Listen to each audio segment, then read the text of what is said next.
What is up, my Knights of the Round Table? Welcome back to Fight Night with the Knight. Sorry, I can't do more. I can't. So, the Cody Lane request. This is Smokey the Bear versus McGruff the Crime Dog. Now, I love McGruff and Smokey a lot. Like these were the staples of my school. I watched a lot of their shit. But at the end of the day, this is a fucking dog versus a bear. Going for Smokey. Public service, two animals have gone far beyond the call of duty. They're known throughout the world as the symbols of fight out of crime. So let's make them fight to the death. Damn. Smokey Bear, the firefighting mascot Only of you forest can safety. prevent wildfires. And McGruff the crime dog, taking a bite out of crime wherever he goes. He's Wiz and I'm Boomstick. And it's our job to analyze their weapons, armor, and skills to find out who would win a death battle. In 1944, America's forests faced an ever-increasing threat. With nearly 16 million men battling Nazis overseas, little manpower remained to combat the spread of forest fires. Every year, 30 million acres of trees would go up in smoke. Damn, that's even more trees than Snoop Dogg can burn. America needed a new hero. What the fuck? Someone who could prevent these disastrous blazes from occurring in the first place. And then along came a lovable cartoon bear named Smokey. So remember, only you can prevent forest fires. As a mascot, Smokey Bear did what he could to inspire the American people. He even partnered with Bambi to teach the ways of fire safety. However, Smokey was still merely a dream, a figment of imagination, until one fateful day in the Capitan Mountains of New Mexico. What do you know? A forest fire broke out. The mountain trees were annihilated in a blaze so intense the 30 firefighters called to action were almost incinerated. Thousands of forest critters either fled or died. All but one. Atop a smoldering tree clung a lone survivor, a small black bear cub. His paws burnt, his family lost to the flames. So after firefighters rescued him, there was only one name that fit. Smokey. Well, first they named him Hotfoot Teddy, but they couldn't waste such a great PR opportunity. Adopted into the National Zoo at Washington, D.C., young Smokey became the living symbol of fire prevention. They even made an animated short of his new official origin story, and it's pretty horrifying, actually. The public adored young Smokey. He received so much fan mail, he had to get his own zip code. And since then, Smokey has successfully helped prevent forest fires and promote fire safety for over 70 years. And boy, oh boy, has he done a good job. Drown your campfires with water. Make sure it's totally wet. Then stir and drown again. Indeed, in just the first 20 years, annual forest fire damage dropped over 80%. Yeah, thanks to Smokey's advice, I've never started a forest fire in my entire life. I don't believe that. To my knowledge. I mean, Yeah. I've had plenty of opportunities. Well, I'm impressed. I didn't think you took anybody's advice so seriously. Why wouldn't I take Smokey's? This guy started a fire safety club, picked up ventriloquism, and even taught the Addams family to put out fires. You know, the people who love pain and things that are generally bad for you. He's befriended the creatures of the forest, much like a Disney princess, and even infiltrated Omnipotence, what? their characters about fire safety. Also, unlike most mascots at the time, he successfully protected his dignity through the toughest social experience in recent history. The 90s. Respect the forest. Protect our trees. No, one I do.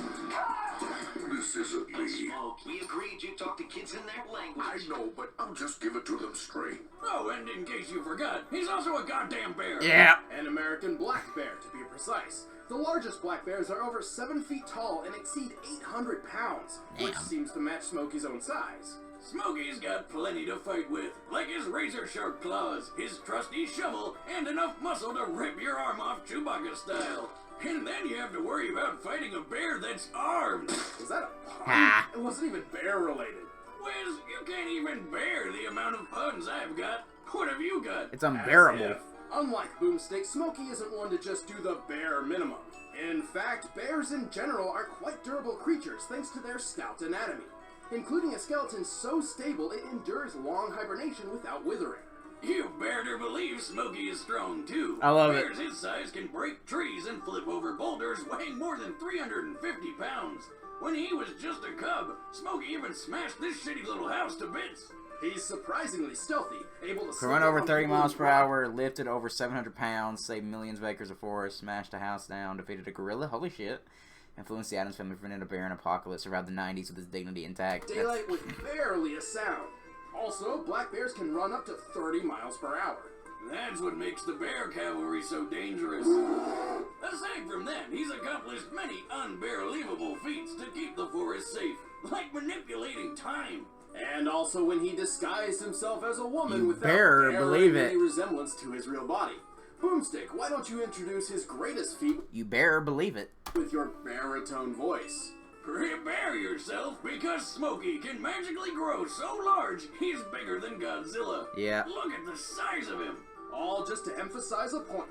Much like how I'm owning this unbearable pun war. Oh, I'm still going. I hope you brought some sort of non-perishable snack, because I can do this all day. You're gonna be so embarrassed when you lose. Damn. No, that'll never happen when it's me versus you. Ha! You missed a bear pun. You're out. Ursus is Latin for bear, moron. Ah, damn it! You know Latin's my weakness. If only I was a bear, then my only weakness would be bear traps, bear repellent, and bear mace. You know, shit that people had to make to stop bears since they're so unstoppable. There are some techniques to increase your chances of surviving a bear attack. Some say you can punch your arm down their throat to induce uncontrollable vomiting. Although I wouldn't recommend that because you're definitely going to lose your arm. And it's gross. Honestly, all you can really do is make yourself look as large and intimidating as possible. Now, I know a foolproof way to escape a bear. You just gotta be faster than the guy next That's to right. you. You don't have to outrun the Well, bear. I it's just a good gotta thing outrun Smokey you chose a life of without a paddle. education and isn't chasing people down. The last thing you want after you is an 8-foot-tall bear with a giant shovel and a grudge. Only you can prevent forest fires. Smokey, look, Smoke! I gotta get back to the forest. Let me take you on a trip back to the late 1970s, also known as the feel-good decade, a time where individualism and personal liberation took center stage. But not everybody took that as a sign of... Yeah, That was Michael Myers there. domestic crime was getting bad. Okay, that's Friday the 13th. I know my scary movies. Dude, I want Michael Myers on a death battle. Where's my boy Mikey Myers? Like, really bad. Halloween 2, I believe.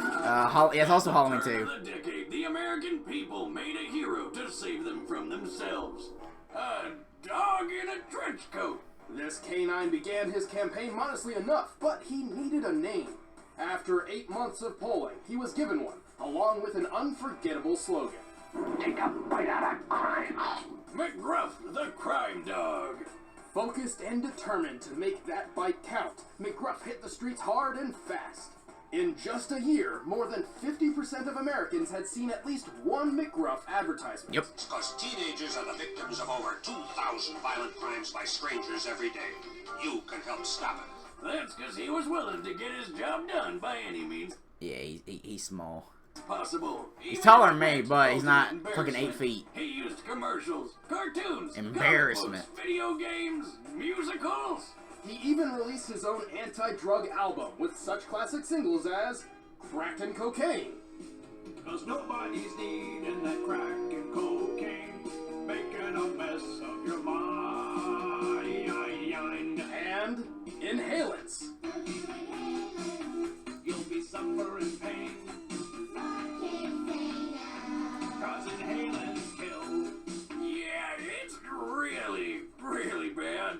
As McGruff's plan generally targeted children rather than current criminals, it required patience and time.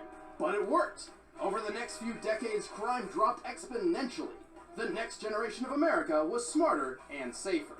Now, some of you are probably thinking, hey, you can't prove McGruff was responsible for all of that. And I say to you, can you prove he wasn't?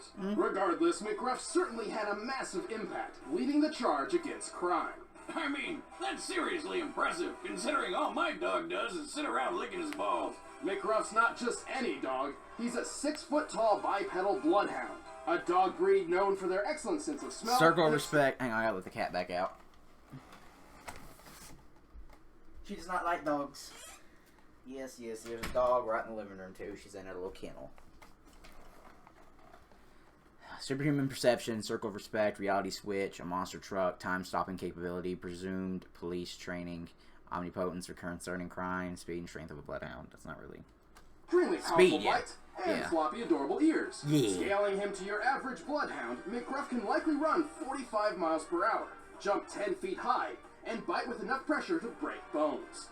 And unlike my dog, McGruff wears a cool trench coat, which not only protects him from the rain and cold, but gives off a neat detective Yeah! vibe.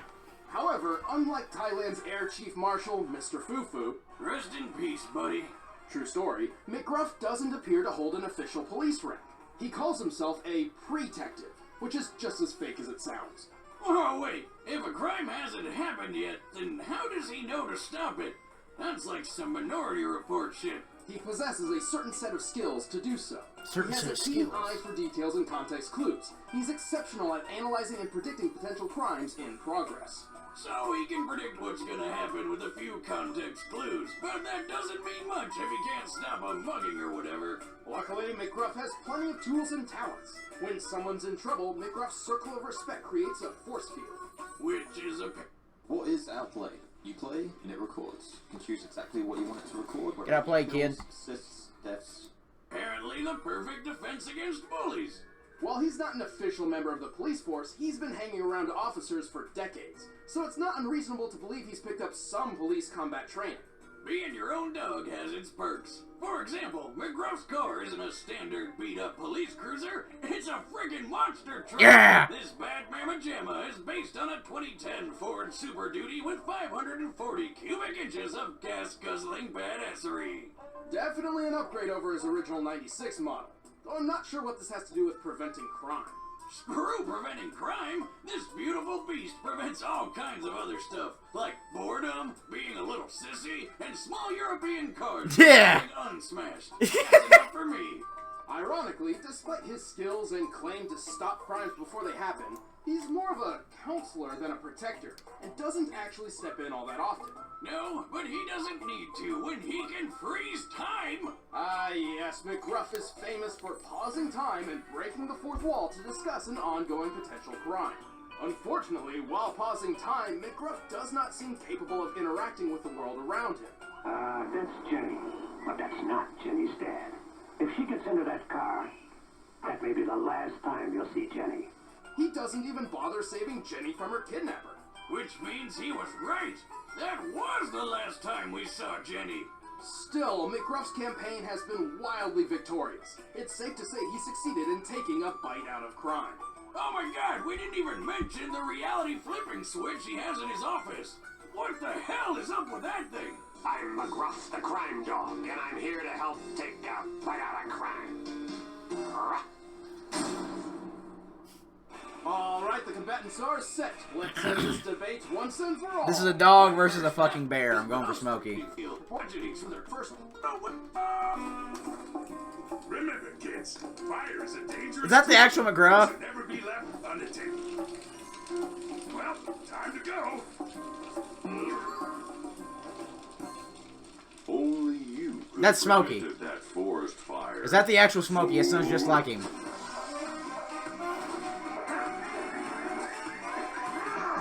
Little Cuphead here. Yeah.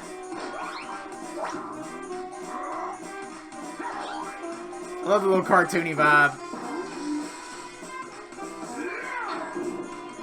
You should learn to respect your surroundings.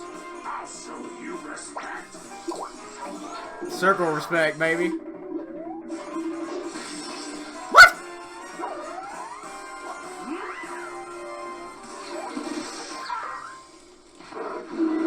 Uh-oh. Remember, kids, if you're about to be mauled by a bear,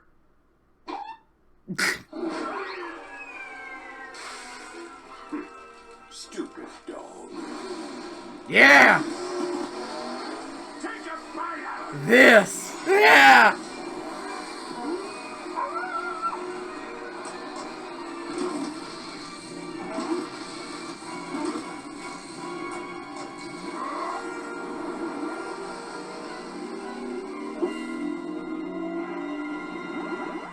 Not even you can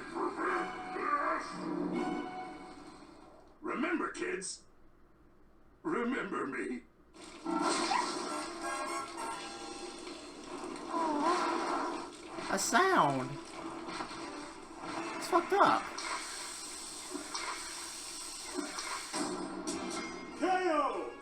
I knew this was gonna happen. McGruff had a rough time out there. Smokey was clearly the stronger combatant, thanks to... being a bear. Thanks to being a giant bear, really. McGruff wasn't totally outclassed. His greater speed and smaller size made the battle quite tedious for Smokey. But that's about it. Yeah, he couldn't compete with Smokey in anything else. It's like my grandpappy always said, why have a guard dog when you can get a guard bear? But what truly mattered in this battle were their unique abilities, and in that, McGruff didn't stand a chance. When McGruff paused time, he couldn't affect the world around him, while Smokey has shown that he can. And really, what are you gonna do against a bear that can grow to the size of a mountain? So, bear beats dog, Smokey's powers were superior, and ultimately Smokey had far more options to take McGruff down for good. Smokey was just more than McGruff could bear. Haha, one last bear pun. Suck it, Wiz. The winner is Smokey Bear. Yeah, I thought that was gonna happen. Yeah, like, it's a bear versus a dog at the end of the day. I kinda knew that was gonna go down. But that sound was so sad. That was so sad. I didn't think they'd actually kill him. Poor McGruff. Well, there you have it, folks. There you have it, Cody. Hope you enjoyed this. I certainly did. I kind of knew this was going to end bad for McGruff because, once again, it's a dog versus a fucking bear.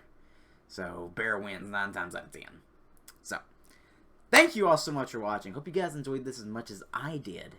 And as always, I'll see you in the next one.